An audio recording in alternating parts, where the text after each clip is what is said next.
Welcome to the Startup Funding Espresso. I'm Hall T. Martin, where we talk about how to raise funding and invest in startups and the time it takes to drink an espresso. If you have a question about startup funding or investing, please go to the website, startupfundingespresso.com, and type in your question into the chat bot in the lower right corner to receive an answer. I hope you enjoy this episode. Hello, this is Hall T. Martin with the Startup Funding Espresso, your daily shot of startup funding and investing.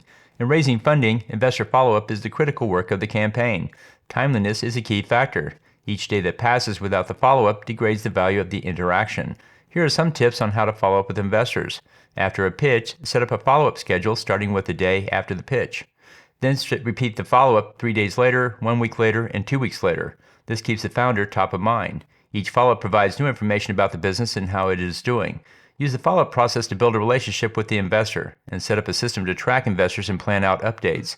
Take casual conversations with investors and turn them into coffee meetings to discuss further. Take investor questions seriously and answer the next day. Send a thank you note to those who made an introduction and the results that came from it.